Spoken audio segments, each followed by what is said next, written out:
Hello, my name is Dave Grundy. Welcome to How Well Is Your Organisation Doing? I'm from Tuit Achievements, and my background is I'm a chartered management accountant and business coach. And today I'm going to be asking you some questions.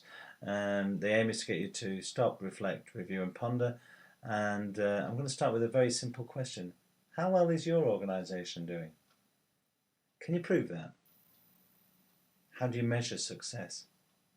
These are some of the questions I'd like you to think about over the next 4 to 5 minutes. So here's some key stewardship questions I'd also like you to think about. Now, as the beginning of our journey, you need to be thinking about what success will look like. So I'm a great advocate of going to the end and saying to people, when your beneficiaries, when they're receiving this, what are they saying? What does it look like? What are you achieving? And once you've worked out what it is you're setting out to do, and only then, you can start planning about how you as an organisation and a team are going to get there.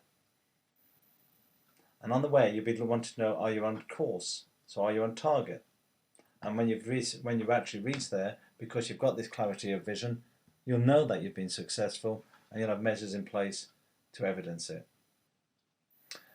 Really important is that you have plans in place that will give you clarity and focus and direction, and gain the support of those within the organisation and external partners who are going to enable you to deliver the results that you need for your charity. So do you have a financial robust framework?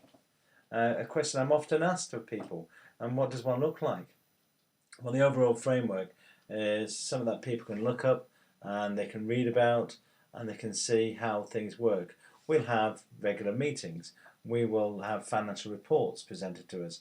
There will be a commentary. There will be discussion decisions by the executive team and by the trustees.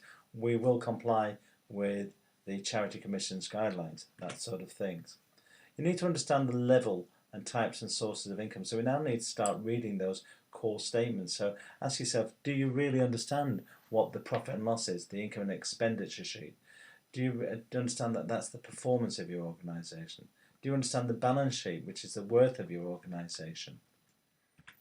And do you understand the expenditure?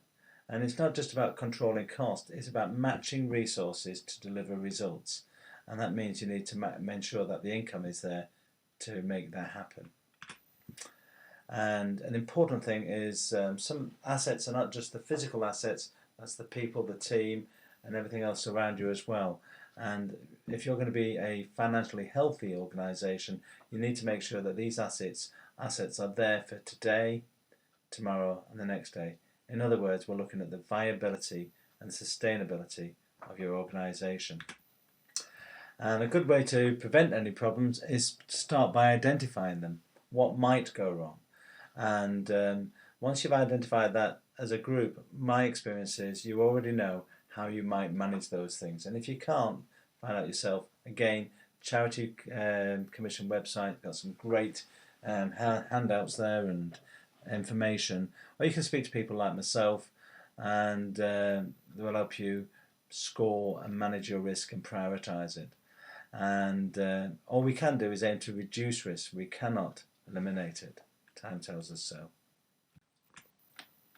So let's talk about dynamic financial management. And so we've talked about having a framework, and we're looking for good financial stewardship, and this starts with monitoring. So it's no use just creating a plan and a vision and putting it on the side there. We have to monitor the performance as we go along. So we're monitoring against targets, performance, and we're looking for gaps and trends and changes that we might not have expected. And then we can start taking appropriate action. Step 2 is to start forecasting. Don't look backwards, look forwards too, and say, okay, so where do we expect to be by the year end, say? Don't try and measure to the nth degree, but say, where are we going to be by the year end? What's our level of income going to be?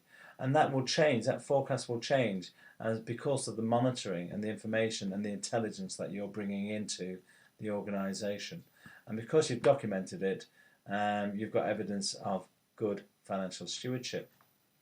So with a clear aim and a plan, you're on your way. So now is the time to act.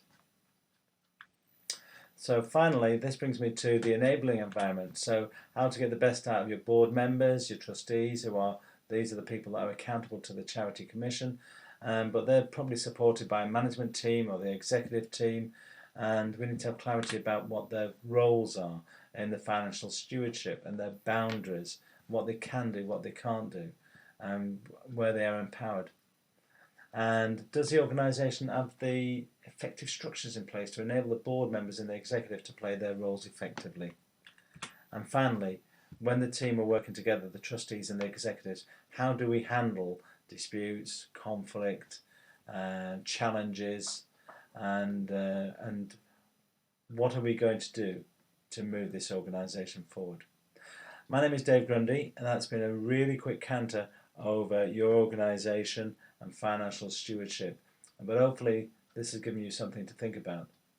I look forward to hearing from you. Thank you for listening.